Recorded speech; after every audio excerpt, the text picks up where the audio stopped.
Hi there. Welcome to Hanging Out on Monday nights. We've got all kinds of people in here tonight. Ooh, John's here. What's up, John? Hey, John's what's up? joining us from Boston, and Jay's well, he was from Boston, and Bill was from Boston, and Eric was from Boston, but Alex is from Cyprus, and Aaron's from the Great White North, and Kevin is from Ohio, and Buddy is from Chicago. He's everyone's buddy, by the way. I'm Brian. Welcome to the show. It is brought to you by DJ Event Planner. Have a look at them and our other sponsors down in the description of this video. Now, just so you know, before we go any further, I'm going to give Pastor Jay the floor for 10 minutes because he has a very interesting topic that he'd like to share with us.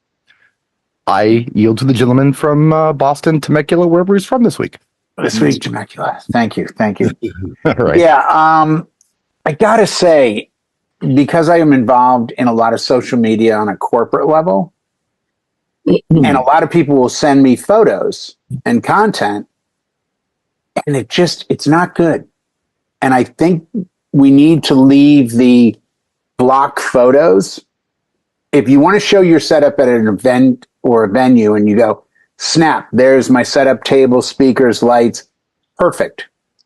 But if you get into the realm of corporate world where you're trying to show a product line, you've got to show logos. And one of the worst things, and I'm also guilty of this, I'm trying not to be, but distance with a phone is a killer. You can't get 30 feet away and go, here's a photo, look at this cool thing. It doesn't work. You have to be a foot or two away, and you've got to capture a logo. And I've been telling some DJs over the weekend, go to different Instagram accounts where there's really nice looking photos. Go to different brands. Go look at Rolls Royce. Go look at Ferrari. Go look at Lamborghini. Their photos are draped. They're shadowed. They're cut. They're showing just the wheel. Look at old Mustang photos.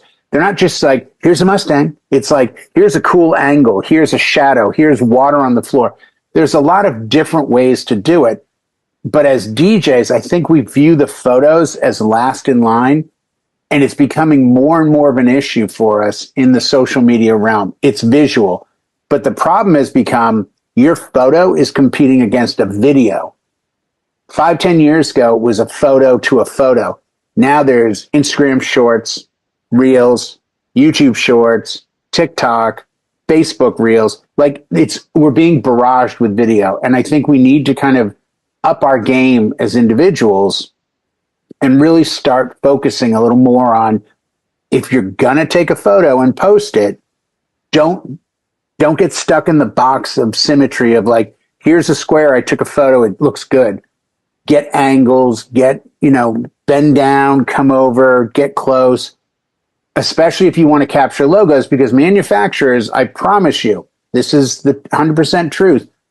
Manufacturers are looking at your photos. They are looking at logos. They are looking at photos, and they are offering opportunities to people that present the product in a good light.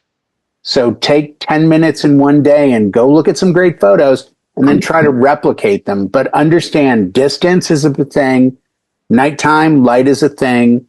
And just try to add something, a little more flavor, because your account will stand out much more, not only on the bride and groom level or party level, but on the corporate level. So because it's been given to me over the weekend to deal with this, I just wanted to pass that along as some advice to people. But really, find a photo you like, find out who took it, and see what else they've done. Look up Herb Ritz from back in the day. Look up Peter Lick. Peter Lick's an amazing photographer. And just see if you can somehow find something that you can adapt to your style when you do your post. So I appreciate the time, Brian. Hey, I wanted to throw that out there as it's a bit our of show. free advice to kind of help people, because, the photos aren't good, guys. I'm sorry. Make them good, and it will open doors. I promise you. I remember when we moved from Indiana to California when I was a little kid, we had one last family reunion because we were all together for the last time. And we went out to my uncle's place. Big spread. He just bought it, a couple acres of land. And there was a picture of all of my uncles together. and the picture is taken kind of like all my uncles are sitting in the middle of a cornfield somewhere, and you can barely see them, but you can see the landscape all around them. Yeah. This was in the days before you could take a look at the picture and say, I don't want to keep it, whatever. No, I don't want it. This was on film, and you really didn't know what you were taking. But I think my family thought, oh, bang for the buck. I get more in the picture if I stand back. It's like, no. No, yeah. Get in there. Yeah. I have a photo from my wedding. My wedding was 2000, all film. I don't have a digital photo of my wedding, not one. And the photos came back, and there's a photo of me with my mom and dad and my sisters at the wedding. It's a black and white photo, and it literally brings tears to my eyes every time I see it. And it was worth every penny I paid for the photographer for that one photo. And I think we need to go back to realizing the strength and power that these things possess. And if you have something like, that's a great example, Brian. It's like you said just what I said, like, you got to get closer. It's a great landscape. Right. But, and if you've got an iPhone or a Samsung or a Galaxy or whatever Android product you carry, I know those things have amazing cameras, and you can shoot movies with these things. So take 10 minutes, take a day where instead of watching TV or doing something stupid, say, hey, I'm going to go online and see if there's a YouTube video on how to use my iPhone for better photos. Just a very quick example. Here's my camera. This is an iPhone. I did an event last week, and I showed all you guys a photo earlier. It's on my IG page. That photo was taken like that because the person next to me said, oh, just turn your phone upside down. I'm like, what? And they're like, take the photo this way. So if this is the counter, I put my phone on the counter and took the photo. Otherwise, I would have had to be like, oh, Right. Here we go. I mean, something stupid like that, and it makes a real difference. So take a minute or two and just understand that your presence on social media, you're being judged. And I think people can do it well. So it's absolutely crazy how many hats that we're expected to wear as working DJs. Jay just spoke about photography. That's a hat we need to wear. We have to know how to take pictures. We need to know how to take video. We need to know how to do all kinds of stuff, let alone music. Forget about that for a minute, which most people conveniently do. There are so many other things that you need to learn how to do. It's how about crazy. Contacts? I used to call you on your phone. Now you and I will speak on phones. You and I made a text to each other last week on phone. Mm. You and I spoke tonight on Facebook Messenger. I don't think we've spoken on Instagram, but before you know it, there's 7 or 8 ways to get in touch with somebody. Yeah. Again, and that's a great idea, by the way, society. We needed 7 or 8 ways to communicate. Oh, it's insane. You get up in the morning and I check my text. I'm like, cool, I got no text. Then I go to Facebook and I'm like, you got 13 messages. And now I'm going through like, no, we're not making that anymore. Oh, yes, that does work with Serato. Oh, hey, Bill, what's up? Or, oh, really? Oh, that's a great picture. Oh, wow, I never saw this. Like we've gone from just being, hello, this is Brian. I'm available for your wedding to, hold on a second. I've got to post 35 different sites, answer 75 different questions, and all in the while still focus solely on what I'm doing at the time. Remember the days of not getting on your phone at a wedding? Now, every wedding I've done in the last 2 years, you know what the coordinators say to me? Hey, I'm going to text you when the bride and groom get here. I'm going to text you when we're ready for the grand entrance. And I'm standing there like this the whole night going, oh, cool. Okay, thumbs up. I look like I'm not paying attention. 5 years ago, I'd be like, fire the DJ. Now I'm like, they got to do it. And side note, for what it's worth, when I do the NAMM show, I put an earbud, one of the wireless ones, in my ear. Because if my phone has a text, it'll ting in my ear. So I'll pull my phone out and look. Because what was happening was people were like, dude, I sent you 5 texts. Oh, I didn't feel it vibrate in my pocket. So now I have to wear one of these at shows. Just please stop. Like, I'm at the bar. Leave me alone. Like, there's some stuff that we just can't get around. I mean, no, we're not all going to be great at everything, but the better we are at some of these little things, the more successful we're going to be. And 100%. I'll give you an example. Okay. Segueing into another topic, but same thing, something we have to learn how to do, or something we have to be relatively good at to be successful. I'll make a short story long, but I won't make it too long. So Art calls me about 2 weeks ago and he says, look, I got a friend of mine and he needs to have a DJ come for a 50th anniversary party for his folks. And can you take care of him? I'm like, yeah, I'll take care of him. No problem. So I talked to this guy briefly on text and he says, yeah, you probably need to talk to my wife. So, okay. So I started talking to the wife.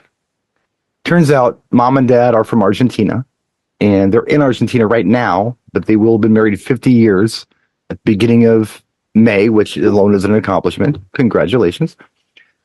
And I said, okay, well, what's going on? Well, we're going to have a party for them and it's going to be like a 4-hour party and it's going to be like probably mostly dinner and then some dancing and like 50 people. I'm like, okay, this doesn't sound like a big deal.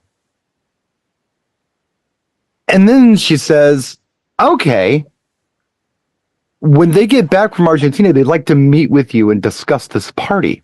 Like, okay. So it kind of went from this no nonsense 50th wedding anniversary to something I'm doing a little more planning with. That you feel what I'm saying, folks? 100%. I know like a exactly where snowball. this story is going. Yep. Yeah. Yeah. So I meet with him tonight. Very nice. We discuss music. We discuss times. We discuss logistics. And then at the end of the conversation, the daughter, who speaks fluent English, says to me, okay, well, how much is this going to cost us? Like, oh, God. How am I going to handle this? And in your back of your head, you're like, can you hear his voice saying, can you take care of this? Is that as a friend? Is that as like, give him a deal? Oh, as I had told Art, I said, I can't give this away. Right. I mean, I can't. Is this Friday or He's like, Saturday? no, don't. It's Saturday night. Oh, so you're turning down a wedding I'm if you turning, take the gig. well, if I had a wedding, yes, or even a club gig or whatever, it doesn't matter. Right. This is the job I'm taking for the night. So I give her the price, and I just tell you right now, I tried to give him a break. I said $1,000. 20 hours Mom looked like I just slapped her in the face. Yeah, of course. How many hours? That is How many so hours? much money. Oh, I don't know if we can do that or not. Okay, then don't. Yeah. Well, Unfortunately, that's where I'm Alternative. at because of course. But you don't say that. No. Right. Because we're in sales mode at this point. Right.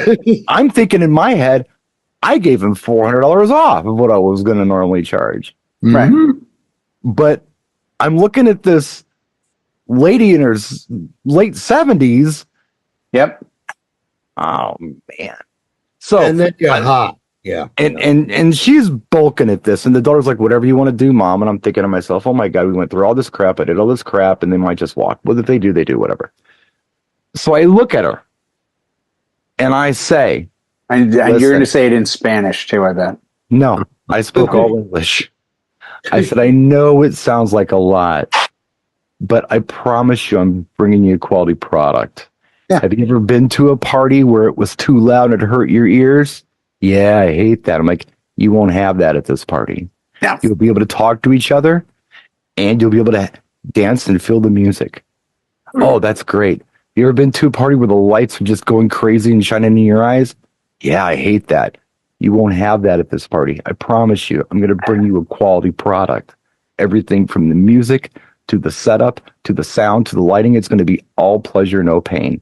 And we're not going to be sending a 15-year-old kid in here to do this for you. And she said, oh, okay. That sounds fair. It's sales. It's something knowing that we what they haven't want. done. You And how had to it down. talk. Mhm.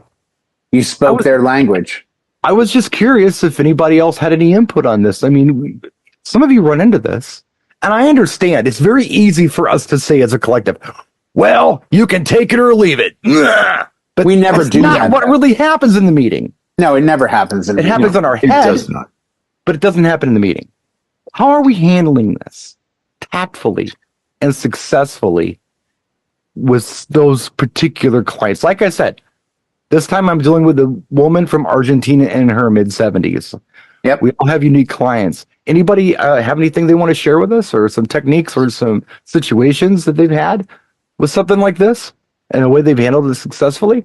I think it's asking a lot of questions up front, and it sounds like you did, because if they answer those questions early, at the end of this, when they say how much and you give them a price and they get upset by it, you now can give them back the answers they've already given you. Well, you're concerned about this, you're concerned about that, and I've already said, I famously start with like, hey, I promise you it won't be too loud. I'm going to focus on the dance floor. I want your mom and grandma to talk in the background. An hour later, it's like, do you have any questions? Well, my mom's worried about the sound. Well, like I said, when we first sat down, this is a concern of mine as well. And I want to make sure that everyone, I bumped into somebody last night. I did her 70th birthday party 3 years ago. She was raving last night when I bumped into her in Old Town, raving like the party happened a week ago. It happened 3 years ago.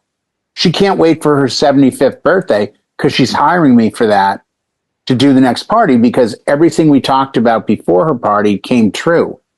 And I think it's a case by case thing, but I also think it's a matter of you need to build that really fast hour-long relationship and speak to what their concerns are. Like, her concern was, that's an awful lot of money. That wasn't her concern.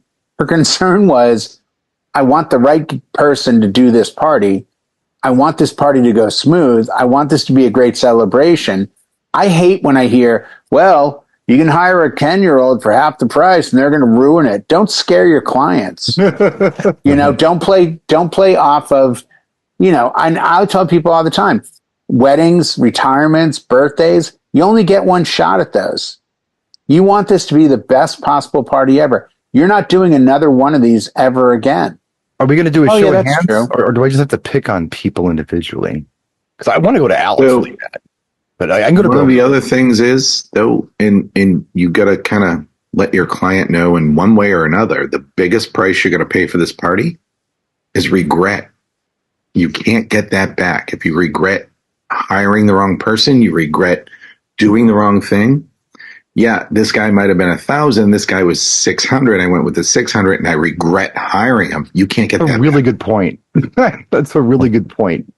That's I'm the not biggest sure price the you're most gonna tactful pay way for to anything. articulate that, but I like your point. It's a great point, but you're right. And it's hard to articulate Yes. the regret. And that's what I meant about you're not doing this again, is a subtle regret thing. That's Right. where I took that from. Yeah. Yeah, And it's I like like it. I like it. there's a way to get that across. What's going on over in Cyprus, Alex? Do you ever run into He this books crap everything where that comes his way. people now. get stick? Yeah, I mean, they're probably just throwing money at this guy. No, they are. Oh, yeah. He's doing 7,000 weddings a year. He's done. 6,000. But anyway, Oh. well, obviously, when I wasn't being a DJ, I did work in sales. So obviously, the main thing was to always ask open questions. Open questions is a question where they can't reply with a simple yes or no. Right. So, how do you see your party? How do you ask them questions where they come back and then give their input, and then you can work on that rather than like going, would you like lights? Yes or no? How would you like the lighting? Do you want an Ibiza techno disco set lighting, or would you like it more ambient? Maybe some architectural lighting around your venue. If it's a wedding, or maybe they've got a really nice house and some arches and things like that. So when people come in, we can put some uplighting here, so it's going to look really nice. Give a great image when your guests arrive to your house, things like that. So that's the main thing. Ask them open questions where you just want to ask a question and let them speak. Let them give you all the input. Don't be Right. sitting there spending 20 minutes constantly talking to them, going, we're going to do this and we're going to do that. Because after 5 minutes, their eyes have rolled back and they're just gone into autopilot mode and they might catch a few things. So that's the main. Let your Listening is important. talking. Something else I was thinking about too, and I did not use it in this instance. Maybe I should have, but I wasn't even thinking about it. Is cost analysis, and I'm thinking maybe Buddy uses this when he does sales. Maybe I'm wrong, but I'm just thinking maybe Buddy's the guy who literally breaks it down for him. what this is actually costing him to go out and do an event for somebody. I bet he is.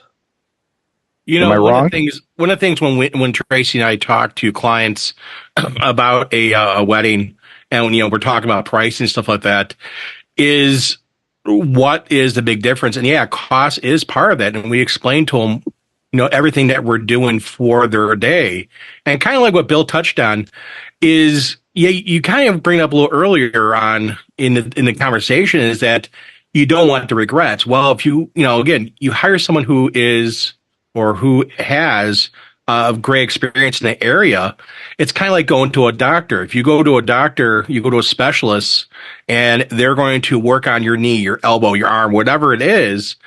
Do you want someone who is doing it, here and there, or do you want someone who does it, a lot more, who has the experience and understanding? If something arises, something comes up, and something happens at the wedding, who's going to cover you? Who's going to help you? Who's going to support you? Right. One thing we always tell our customers that we are a support team for them. And if something arises, such as, spilling a drink or doing something, you need a sewing kit, whatever, we have that stuff. So You're talking about value. You're talking about if you show I was just going to say the show same that. thing. Over cost. What's a cost? That's not a cost. It's what's the value. Now, and that's the thing. We're selling something that's non-tangible. We're not Right. selling them a cell phone. We're not selling them something that they can hold their what hands. if the client's Still looking memories. at it like that? And the person maybe that I should have called on for this is my kindred spirit, who also sold cars. Boston John. Can't trust those guys. Boston John knows what I'm talking about when it comes to cost analysis. Yeah. Will you explain to them? Look, 10 grand for a 73. I Chevy? need- Come on. I need to just my expenses to show up at your event, whatever it happens to be. $100 is my cost on that. The equipment, when you break it down to, rental or whatever, this is my cost on that. Do you do that, John? Have you ever done the cost analysis? No, I know you famously have done the, what does it cost me to leave my house? Everything from all factored in, insurance on the vehicle, the gas, the mileage, the time. I got it from the car. You can show it as a bottom line as a number, but it's probably better so to show it on the value side. Again, it's not a tangible product, like Buddy said. You're buying an experience. Yeah. They have to trust you. They have to like you. And when you want to get the information before you put a number together in your head of what this is going to cost you for the day. And when you throw that number at them, if they're hesitant, then something was lost in translation and not understanding the full value. Then you have to start reiterating those points. Well, you said it was important that the bright lights weren't going to be in your face. Is that right? And you said you didn't want the music too loud so you can have conversations. Isn't that right? Well, isn't that worth something to you? You use those, their own bullet points to help close the sale, to show that you were listening, that you were paying attention.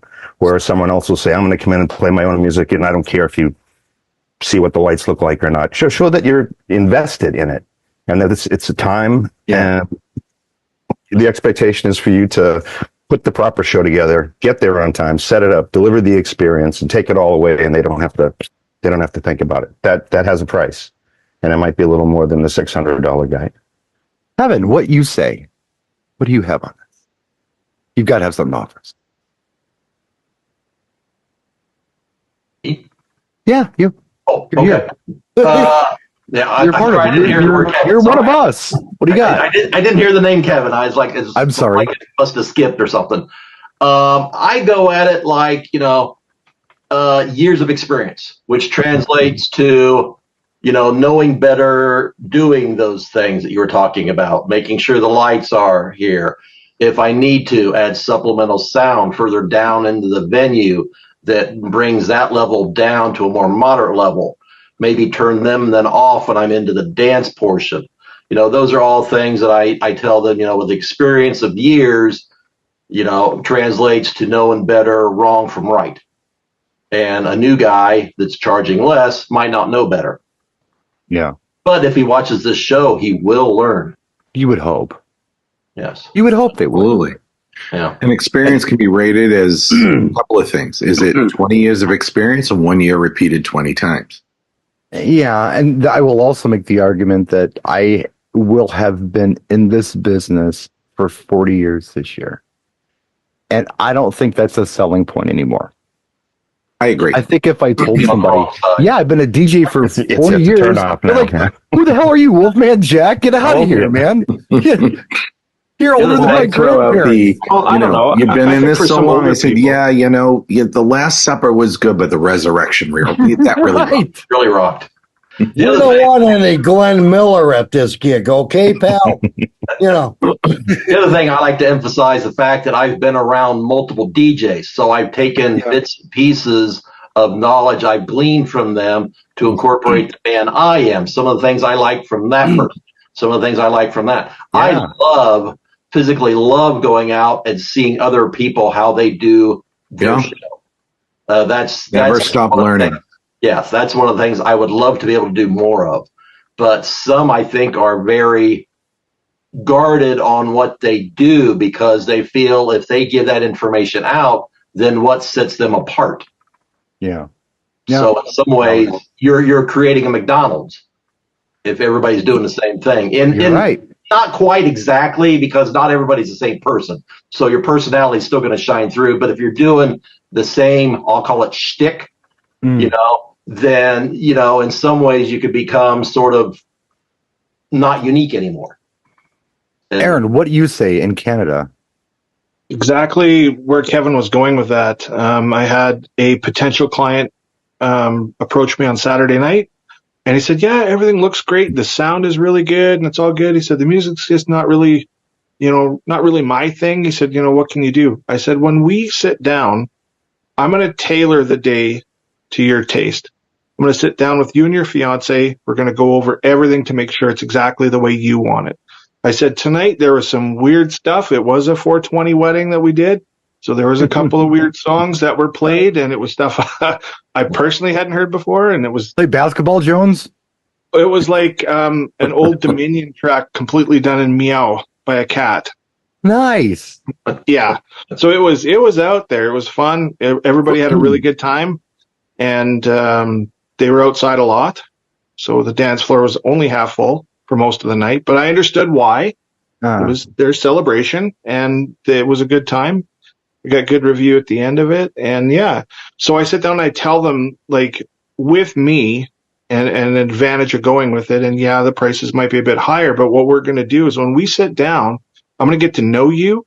I'm going to find out what year you graduated. We're going to build the night specifically for you. So this is going to be tailored to you. This is like a boutique wedding. This is all in one package, one price. Here it is, but it's going to be made for you, for the room, for the head count, because I'm going to take those years of experience that you have, Brian, and I lean on that and say, I've been doing this a long time. So, and I know most of the rooms in my area. So I know what speakers I'm bringing. I'm not going to bring, I saw a photo tonight. The guy had 8 subwoofers on the floor on a small room where another DJ's like, dude, I only need 2 in that room. You've got 8. See, those are the things we're going to lean on is our professionalism, our knowledge, and our experience. And I'll show them Get away. the reviews. I thought you kept saying you only had a half full dance floor. It's just me, though. I'm just saying. I want thought you skipped everyone that part. They were passing the Dutchie on the There was a left-hand window side. behind me. I looked outside, and they were dancing outside, so that was okay. I really like Canada. I've been to Canada. People are lovely in Canada. Really? I feel very welcome in Canada. I will tell you this about Canada. Most of the people in Canada are high most of the time. Yes. Oh, man. Am I I'm glad right or you am I guys wrong? don't have guns because of that. That's a thing down here we're actually happy about. I'm not saying you do. Yeah. I'm just saying that most of the people in I'm Canada just are saying, high yeah. most of the time. Brian, No. can I ask you a question I won't on go that this? far. though? The party I Um, was at, though, yes, I'll agree at that party. But really good people. Great. It was fun. Yes, Bill. Question, Brian. Yes, Would Bill. you move on your price if you have a client digging their heels? Usually not. Good. That's something. I mean, when I price an event, I price it with what I think is fair. I never try to gouge anybody. Mhm. And if I do have a client where I really don't want to do their job, I may inflate the price. And if they bulk on it, that's my easy way out. True story. No, No, and no. I totally have, and I'm in that ballpark as well. We've all done that, but Yeah. don't lower your price to get the job. Well, I mean, you I got to just- eat. You got to eat. I just don't Yeah. think you should diminish your value to win the sale. Alex, you were going to say? Well, Can I say it depends on that?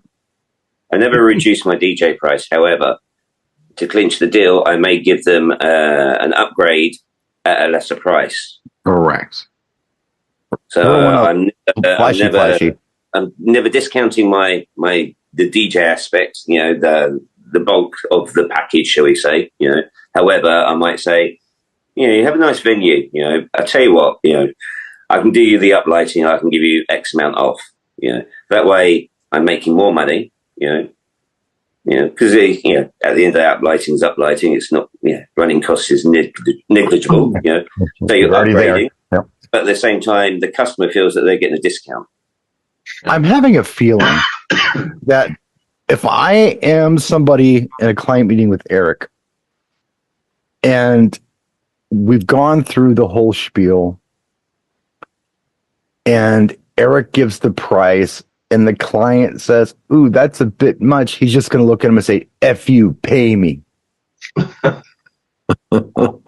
I mean, you guys have seen Goodfellas, right? I'm thinking that's probably what happened here.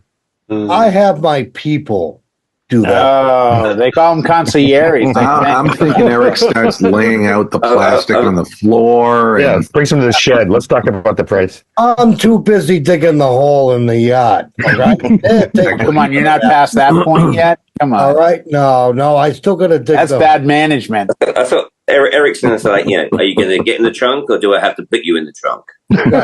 Yes. Do I need to carry you in that trunk or what? But all right.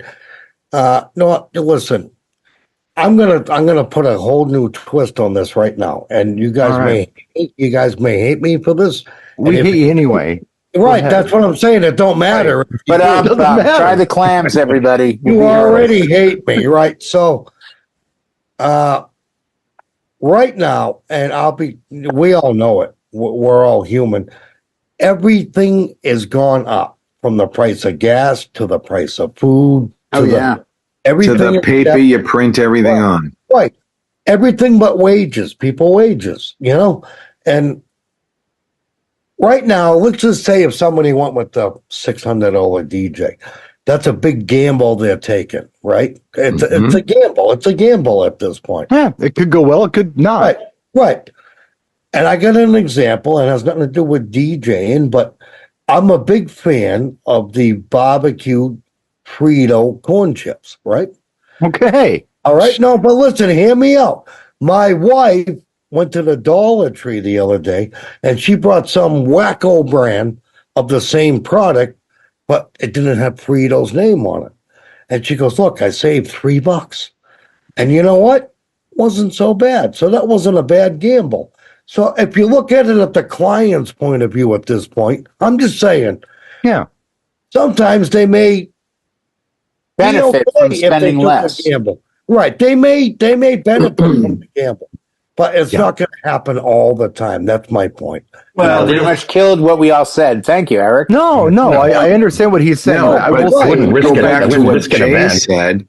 And I'm you not get trying to kill one it. shot at this. You want to throw that gamble out there, and you pull that bag of chips that tasted like shit. I've told people all the time, if I do a house party for you and it goes south, at the end of the night, I'm going to say, you know what? I had problems. The gear broke down. I feel terrible. I'll tell you what I'll do. I charged you $500 for 3 hours of a house party on a Saturday where I wasn't booked. You find another date where I'm available and I'll give you a free house party. And they're probably going to book me for something else. Of course. Now think about that's a house party. The problem is the reason the wedding is 3 times more money or 4 times or 10 times or whatever is because if the DJ ruins your wedding on Saturday, you can't call me on Monday morning and go, "Hey, I got married this past Saturday. The DJ was terrible. Can you redo it for me?" No. No, you just You can't escape You that get memory one because shot. of the importance of it. to go I back get- to what we were talking about initially and before we were time, but in my particular case, I get this call or the text or whatever at the beginning of the month. The gig is May 4th, which is the Star Wars Day. Be with you. Yeah. Yeah. The only time they can meet with me is tonight, which is the 22nd, which is less than 2 weeks out before Yes. the event. Yes. So Which is although a pressure tactic of the buyer as well. in my head, I'm on one hand thinking to myself, you know what? We did not talk price. I did not explain that, this is not going to be free. On the other hand, I'm thinking to myself, how in the hell would they even get anybody in time to do That's your gamble. That's How was their your gamble, gamble? not yours. 2 weeks out. I got a hit for this Friday coming up in 4 days. Corporate? Yes, gave them a price. That's typical now. And as of tomorrow, I'm releasing the date. I'm still on hold for this date. And I gave them, it's an 11 to 4 o'clock gig, or 11 to 5. So it's 6 hours in a store with a perfume company in a major chain store. Gave them a price. Walmart. And I'm fine with it because I don't want to do it because I have to work Saturday at a wedding and then Sunday morning I fly to Chicago. So if I don't do the gig, I'm okay. But as of tomorrow, they're getting an email from me saying, you know what? We've released the date. I'm releasing the date. Yeah. I hope you've already found other entertainment, blah, blah, blah, this and that. Now they can come back and say, oh no, we just got the go ahead. You're hired. So I'm either going to be in trouble or I'm not working. It's one of it. But this is like with you, Brian, you're like, hey, they're not going to find a replacement. Yeah, they are. I guarantee they will. I can call Milwaukee right now and say, hey, I got a 75th birthday party, Argentinian client, Saturday, May the 4th. Are you available? Because now they have a price tag. This is the downside of our business. They can go to another DJ and say, hey, I talked to another DJ. He's really good in the area. He can do it for $900. Maybe there were some other factors or involved here $800 that we didn't discuss, but maybe. I say, what can you But do? you know what I'm driving at? I felt, knowing the circumstances involved, I felt pretty good about it. Right. 100%. But I think, But this is why pricing yourself out. Drax, and all the credit to Drax on this. Probably 20 years ago, he said, do you charge extra for uplights? And I said, yes. He goes, do you tell the client the price? I said, yes. He goes, you're giving away the uplights. I go, what do you mean? He goes, if you say you can do uplights for $300, they can call the next guy and say, hey, I just got a quote for $200 for uplights. Can you match it? Yes. He goes, that's why you have what it sounds like you did, Brian, is here is my package. This is what I'm giving you for this money. Yeah, it's Not all I don't piecemealing use it down. I hate the word package. It makes it sound like it's in my pants. I say it sounds it's more all like inclusive. right, No, all yeah. inclusive. But it's the Right. same thing. But You know that's what? my package. This is all inclusive. You know what? Okay, A well, if you kidney want to get all Quentin transplant- Tarantino on me, that's fine, dude. I don't know. And on End the that third on. note, we are 10 minutes over. So we got to go, but we can continue this conversation off camera. And if you guys are here chilling out watching us, you can hang out with us off camera too. Any of you who are watching, come here on Monday nights. You can always chill out after the recorded broadcast. Hey, side note, why don't you put your Instagram handle in the comments and we can all start following each other to build each other's social media? Good plan, sir. Kumbaya, my lord, kumbaya. Guys, thank you so much. We'll Said see the you. guy with two